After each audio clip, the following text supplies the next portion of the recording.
চান্দিনা রেজাউল আহমেদ কলেজের ৭১ শ্রেণীর শিক্ষার্থীরা, তোমাদেরকে আমি শুভেচ্ছা জানাচ্ছি। ডক্টর উত্তম কুমার মজুমদার, সহকারী অধ্যাপক, পদার্থবিজ্ঞান বিভাগ। গত ক্লাসগুলোতে আমরা পদার্থবিজ্ঞান দ্বিতীয় পত্রের ৮ম অধ্যায় এর বিভিন্ন শিক্ষণফলগুলো আলোচনা করেছি এবং সৃজনশীল প্রশ্নের সমাধান আমরা শুরু করেছি। একটা সৃজনশীল প্রশ্ন সমাধান করেছি। আজকের পাঠের বিষয় হবে সৃজনশীল প্রশ্ন সমাধানই এই অধ্যায়ের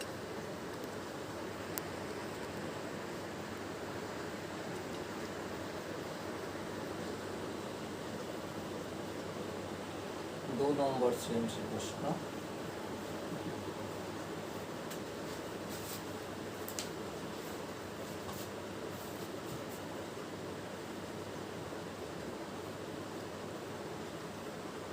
আলোক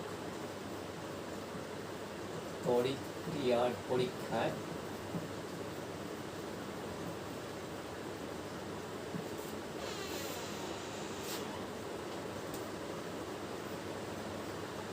একটি ধাতুর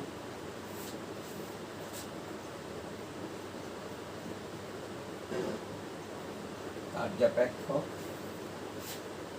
2.20 ইলেকট্রন ভোল্ট, এতে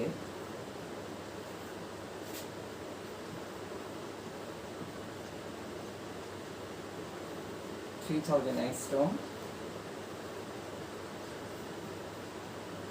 ফোটন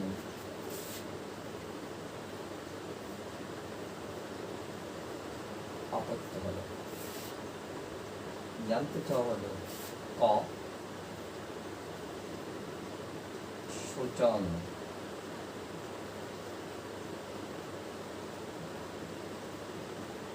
তরঙ্গ দৈর্ঘ্য কি?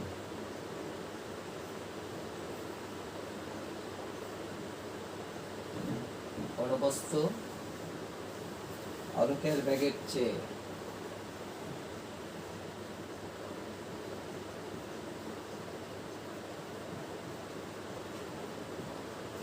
অধিক বেগে চললে কি হবে?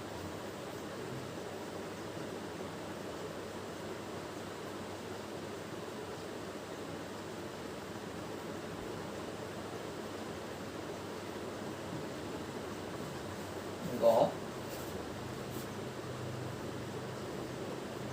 ধাতুটির সূচন কম্পাঙ্ক কত? ঘ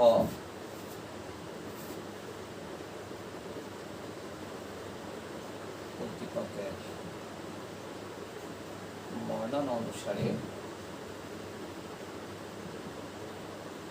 কোন ইলেকট্রন নির্গত হবে কিনা?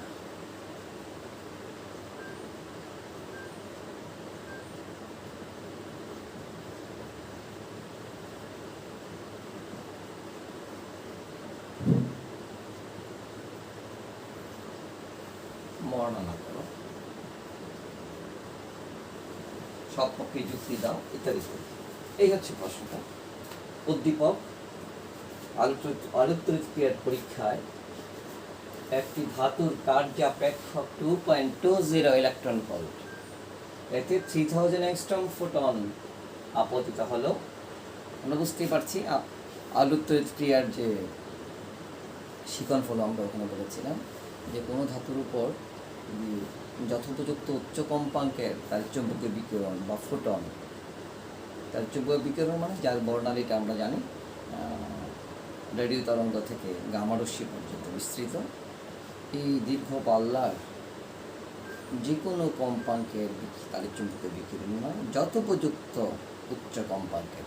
আমরা দেখেছি সাধারণত অতিবেগুনি রশ্মি, এক্স রশ্মি, গামা রশ্মি, এসব রশ্মি যখন ধাতু পদার্থের উপর পড়ে বা আপতিত হয় তখনই আমরা দেখি ধাতু পদার্থ থেকে ইলেকট্রন নির্গমন হয়। এবং এই ক্রিয়াটা কি বলছিলাম আমরা? আলোক তড়িৎ ক্রিয়া। অর্থাৎ আলোক পড়েছে বা তারের চুম্বক তরঙ্গ, তারের চুম্বক বিকিরণ ধাতু পদার্থের উপর পড়েছে, পড়তে দেওয়া হয়েছে, তখন দেখেছি আমরা ধাতু পদার্থ থেকে ইলেকট্রন নির্গমন হচ্ছে। এবং আলোকের প্রভাবে ইলেকট্রন নির্গমনের যে প্রক্রিয়া তাকেই আমরা আলোক প্রক্রিয়া বলেছিলাম। এবং আলোক প্রক্রিয়ার যে গাণিতিক সমীকরণ আমরা দেখেছিলাম। আমরা সমাধানের মধ্যে যাব। 3 নম্বর 4 নম্বর প্রশ্ন সমাধানে যাবার আগে আমাদের 1 এবং 2 নম্বর প্রশ্নের উত্তর দিতে হবে। 1 এবং 2 নম্বর প্রশ্নের উত্তর দিতে হবে। সূচন তরঙ্গ দৈর্ঘ্য কি? আমরা আলোক প্রক্রিয়ার যে গাণিতিক সমীকরণটা লিখেছি, SF সমান হচ্ছে H0 প্লাস kmx বা হাফ mv স্কোয়ার। এটাকে আমরা SF জন্য আমরা ফাই বলেছি বা WB প্লাস kmx SF বা HC বাই ল্যামডা সমান HC by lambda plus half m এটা হচ্ছে আলোক প্রক্রিয়ার গাণিতিক সমীকরণ। এখান থেকে আমরা বলেছিলাম যে এটা হচ্ছে আপতিত ফোটন বা তার চুম্বকীয় বিকিরণ শক্তি। এটা হচ্ছে ধাতু পদার্থ থেকে ইলেকট্রন নির্গমনের জন্য সর্বনিম্ন শক্তি, যাকে আমরা কার্যাপেক্ষক বা সূচন শক্তি বলি। আর এটা হচ্ছে নির্গত ইলেকট্রনের সর্বাধিক শক্তি। এটা হচ্ছে আপতিত ফোটনের শক্তি। আমাদের বলা হচ্ছে সূচন তরঙ্গ দৈর্ঘ্য। আমরা জানি ধাতব পদার্থ থেকে ইলেকট্রন নির্গমনের জন্য, যে কোনো ধাতব পদার্থ থেকে ইলেকট্রন নির্গমনের জন্য একটা সর্বনিম্ন কম্পাঙ্কের তার চুম্বকীয় বিকিরণ প্রয়োজন। এর থেকে কম কম্পাঙ্কের তার চুম্বকীয় বিকিরণ যখন ধাতব পদার্থে আপতিত হয়, তখন ধাতব পদার্থ থেকে ইলেকট্রন নির্গমন হবে না। যার জন্য সর্বনিম্ন কম্পাঙ্কের তার চুম্বকীয় বিকিরণ, যার জন্য ইলেকট্রন ধাতব পদার্থ থেকে ইলেকট্রন নির্গমন হচ্ছে, তাকে বলেছি আমরা সূচন কম্পাঙ্ক। এবং আমরা C = F ল্যামডা এই সমীকরণ থেকে দেখেছি। C হচ্ছে আলোকের বেগ, F কম্পাঙ্ক, ল্যামডা তরঙ্গ। এবং এখান থেকে আমরা দেখি যার কম্পাঙ্ক বেশি, যে তরঙ্গের কম্পাঙ্ক বেশি তার কম্পাঙ্ক কিন্তু, যার কম্পাঙ্ক বেশি হলে তরঙ্গ দৈর্ঘ্য কম হয়। তার সূচন কম্পাঙ্ক হচ্ছে সর্বনিম্ন কম্পাঙ্ক, আর সূচন তরঙ্গ দৈর্ঘ্য হচ্ছে সর্বোচ্চ তরঙ্গ দৈর্ঘ্য। অর্থাৎ ধাতব পদার্থ থেকে ইলেকট্রন নির্গমনের জন্য সর্বাধিক কম্পাঙ্কের তাড়িৎচুম্বকীয় বিকিরণের তরঙ্গ দৈর্ঘ্য ধাতব পদার্থ থেকে ইলেকট্রন নির্গমনের জন্য সর্বোচ্চ তরঙ্গ দৈর্ঘ্যের তাড়িৎচুম্বকীয় বিকিরণকে বলছি আমরা সূচন তরঙ্গ।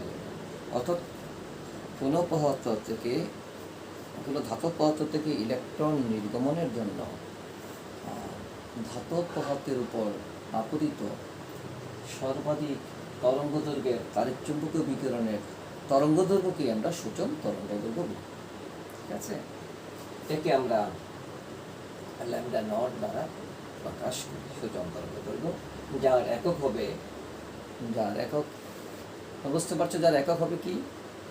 প্রচলিত একক হচ্ছে অ্যাংস্ট্রম, কিন্তু অ্যামকেস বা ম্যাট্রিক পদ্ধতির একক হবে মিটার।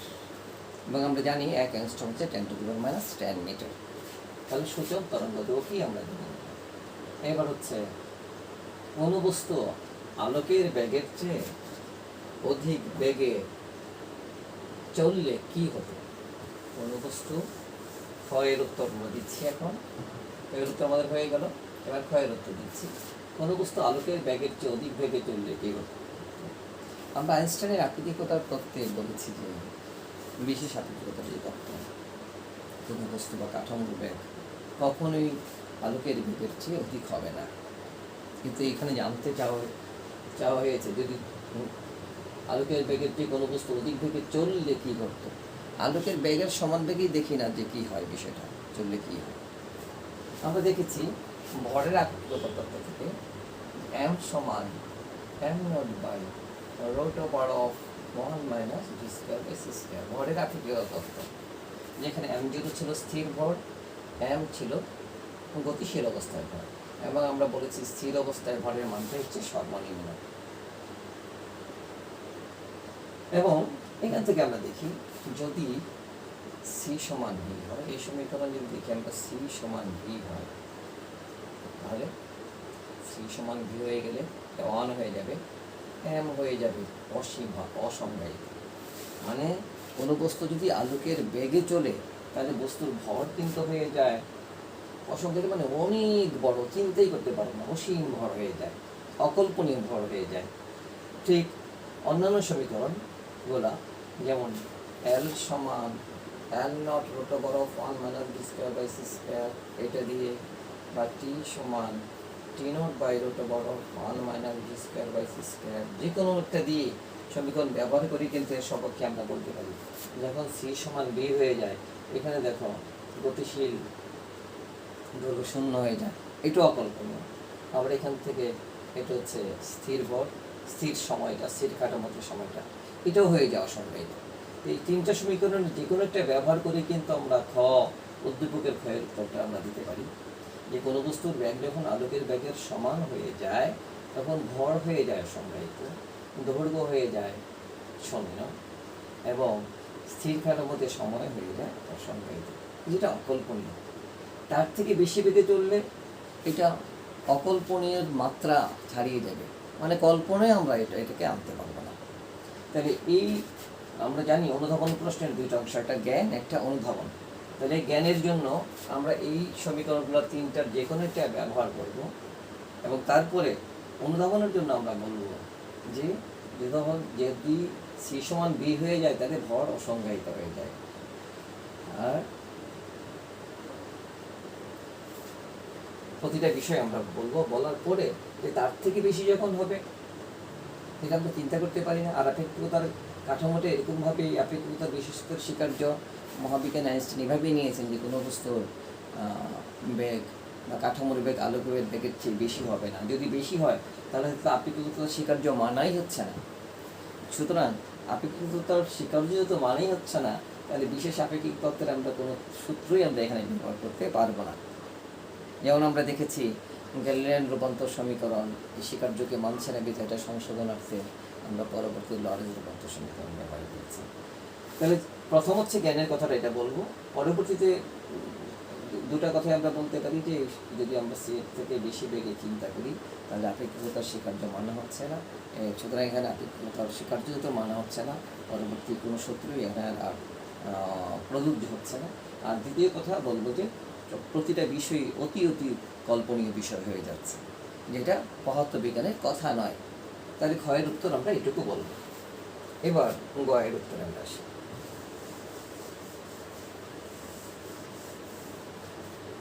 গয়ের প্রশ্নটাই ছিল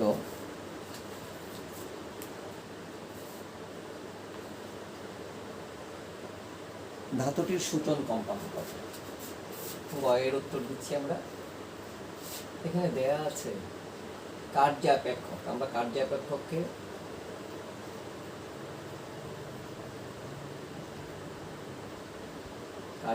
আমরা ফাই দিয়ে প্রকাশ করি। ফাই সমান 2.20 ইলেকট্রন ভোল্ট, আমরা জানি 2.20 1.6 into tan inverse 19 electron volt. 1 electron volt সমান আমরা জানি 1.6 into tan inverse 19 joule, 2.20 into 1.6 into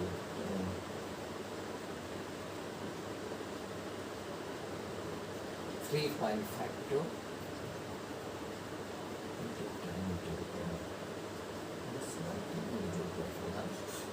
আর আপতিত ফোটনের তরঙ্গ দৈর্ঘ্য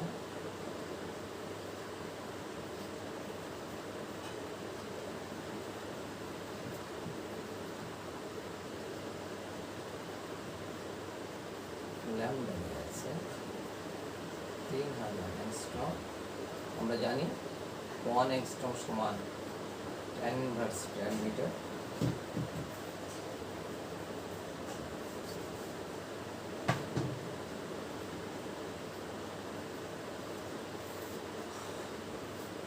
যা হলো সূচন কম্পাঙ্ক কত, সূচন কম্পাঙ্ক কত, সূচন কম্পাঙ্ক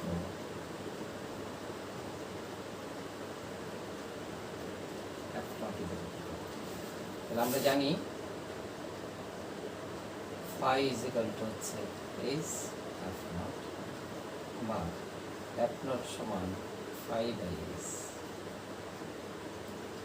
3.52 tan inverse 19। আমরা জানি h হচ্ছে প্লাঙ্কের ধ্রুবক,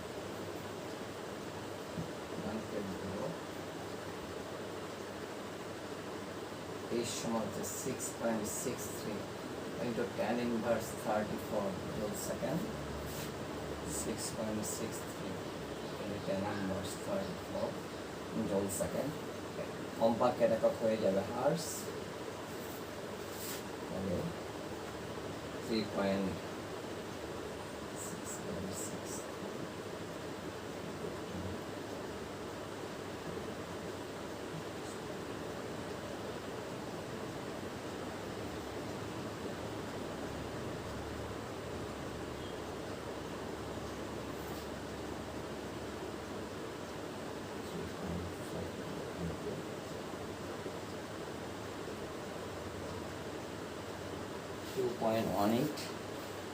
2.180 হবে।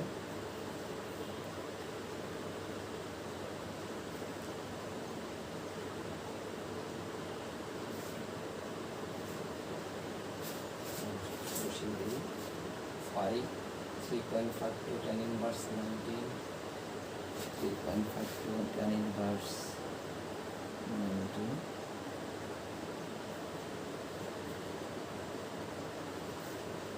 6.63 tan inverse 34, করে ফেলি, তাহলে 3.52 by 6.63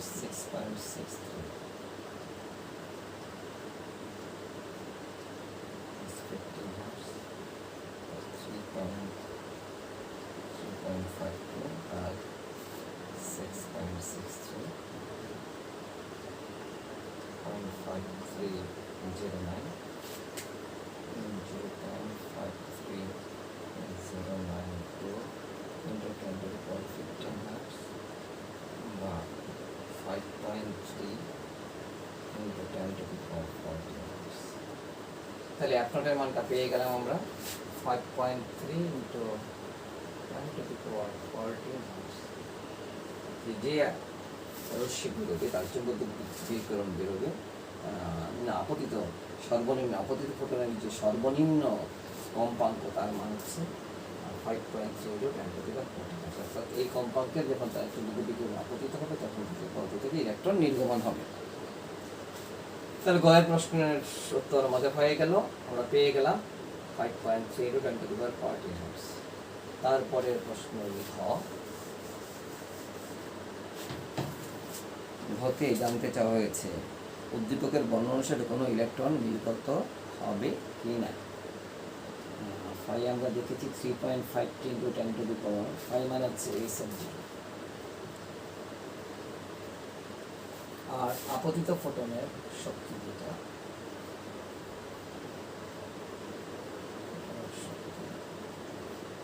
যাকে আমরা বলছি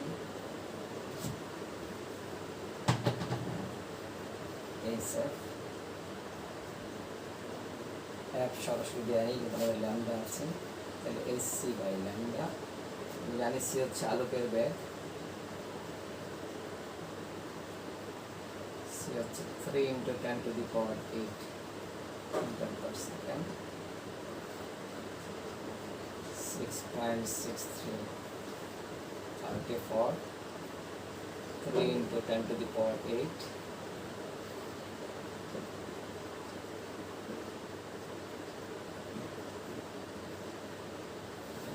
দেখি আমরা 6.63 into 3 10 to the power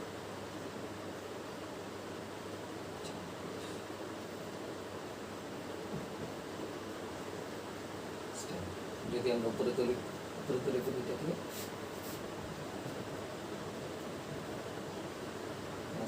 এটাকে হয়ে যাবে 16 কি হবে শক্তিটা তো জোর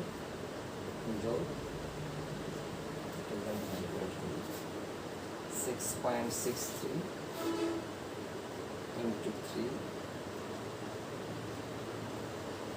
19.89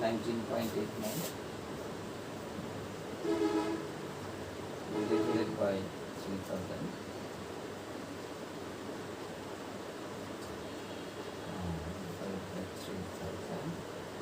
into 10 over 16 joule, এটা হয়ে যাচ্ছে 6.63 6.63 into 10 to the power -3 মানে -19 joule 6.63 into 10 to the power -19।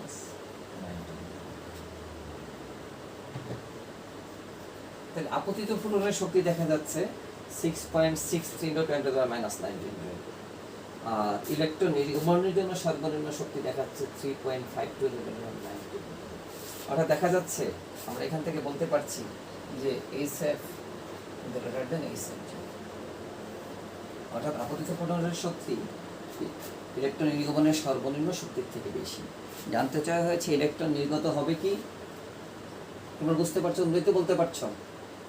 অর্থাৎ HF সমান হচ্ছে HF 0 প্লাস KMX বলছি আমরা। এটা দেখা হচ্ছে 6.63 into 10 to the power -19 joule। এটা হচ্ছে 3.52 into 10 to the power -19। আমরা ইলেকট্রন ভোল্ট এটা কমিয়ে নিতে পারতাম। তাহলে এত শক্তি ইলেকট্রন ফোটন আপতিত হচ্ছে, তাহলে ইলেকট্রন নির্গমন করতে মাত্র 3.52 লাগছে, -19 লাগছে। তো অবশ্যই ইলেকট্রন নির্গমন হবে, কারণ বেশি শক্তির ফোটন পড়ছে, শুধু এইটুকু শক্তি লাগছে ইলেকট্রন নির্গমনের জন্য। উত্তর কী হবে? যেহেতু আপতিত ফোটনের শক্তি সূচন শক্তির থেকে বেশি, যার জন্য ধাতব পদার্থ থেকে ইলেকট্রন নির্গত হবে। আমরা বর্ণনা করেছি, কিন্তু যুক্তি দিয়েছি, যৌক্তিক ব্যাখ্যা দিয়েছি। অর্থাৎ গয়ের যে উত্তর, গয়ের উত্তর এখানে আমাকে সহযোগিতা করেছে, যেখান থেকে আমরা বলে ফেলতে পারলাম যে ধাতব পৃষ্ঠ থেকে ইলেকট্রন নির্গমন হবে। তাহলে গয়ের যে উত্তর, ধাতব পৃষ্ঠ থেকে উদ্দীপকে যে তথ্য দেয়া আছে তার আঙ্গিকে বলতে পারি যে ধাতব পৃষ্ঠ থেকে ইলেকট্রন নির্গমন হবে। এবং ইলেকট্রন নির্গত হবে কি? হ্যাঁ, উত্তর হচ্ছে ভাইয়া ইলেকট্রন নির্গমন হবে বা নির্গত হবে। এই যে একটা কথা, এটার জন্য কিন্তু আমরা বর্ণনা করে দেখেছি যে HF গ্রেটার দেন HF 0। এখন পর্যন্ত কিন্তু হচ্ছে প্রয়োগ দক্ষতার বিষয়। শেষে এই যুক্তিটা শেষে কিন্তু তোমাদের অবশ্যই বলতে হবে, যেহেতু HF গ্রেটার দেন HF 0, যার জন্য ধাতব পৃষ্ঠ থেকে ইলেকট্রন নির্গমন হবে। এটার জন্য কিন্তু 1 নম্বর থাকবে, আর উপরের যে অংশটা এটার জন্য কিন্তু 3 নম্বর থাকছে। তাহলে ধাপে ধাপে যদি আমরা বিষয়টাকে করে নিই, তাহলে আমরা দেখবো যে তত্ত্ব আমরা পড়েছি সৃজনশীলগুলো, এই তত্ত্বের আমরা সমাধান কিন্তু খুব সহজভাবে করে ফেলতে পারবো। তাহলে আজকে আমরা সৃজনশীল প্রশ্নের সমাধান পদার্থবিজ্ঞান দ্বিতীয় পত্রের 8 অধ্যায়ে আমরা আলোক তড়িৎ ক্রিয়া নিয়ে যে তত্ত্ব পড়েছি, আমরা বিস্তৃত আলোচনা করেছিলাম কিন্তু আলোক তড়িৎ ক্রিয়া, সেই তত্ত্বের উপর একটা সৃজনশীল প্রশ্ন নিলাম। এরপর অসংখ্য সৃজনশীল প্রশ্ন কিন্তু হতে পারে। মূল ধারাটা ঠিক রেখে, মূল থিমটা ঠিক রেখে যে কোনো প্রশ্ন কিন্তু সমাধান করা যায়। এখানে বিবেচ্য বিষয় হচ্ছে সূচন তরঙ্গদৈর্ঘ্য কী, সূচন কম্পাঙ্ক কী, সূচন শক্তি কী, যাকে আমরা কার্য অপেক্ষক বলছি, আর হচ্ছে ইলেকট্রন নির্গমনের জন্য যে সর্বাধিক শক্তি, যাকে আমরা কেম্যাক্স বা হাফ এম ডি স্কয়ার বলেছিলাম। এখান থেকে কিন্তু অনেক সময় কিন্তু নির্গত ইলেকট্রনের সর্বাধিক ব্যাগও কিন্তু চাওয়া হতে পারে। আমরা দেখলাম যে ইলেকট্রন নির্গমন হবে কি না, এরকম বিভিন্ন উদ্দীপক কিন্তু তোমরা বিভিন্ন বই যদি লক্ষ্য করো দেখবে যে বিভিন্নভাবেই কিন্তু বিষয়টাকে দেওয়া হয়েছে। তাহলে তোমরা সামাজিক বিধি, যেটা নিরাপদ সামাজিক দূরত্ব বজায় রেখে স্বাস্থ্যের দিকে সচেতন হবে, একটু ব্যায়ামটা করো, এক্সারসাইজটা করো, মনটার মধ্যে কোনো রকমের যেন চিন্তাভাবনা যেন না আসতে পারে। সবাইকে নিয়ে তোমরা সুস্থ থাকো, এবং সৃজনশীল প্রশ্নগুলো, পরবর্তী সৃজনশীল প্রশ্নগুলো আমরা পরবর্তীতে বলবো। তাহলে তোমাদের সামনে কিন্তু পরীক্ষা আসছে, পরীক্ষার জন্য তোমরা প্রস্তুতি নেবো। সবাই ভালো থেকো।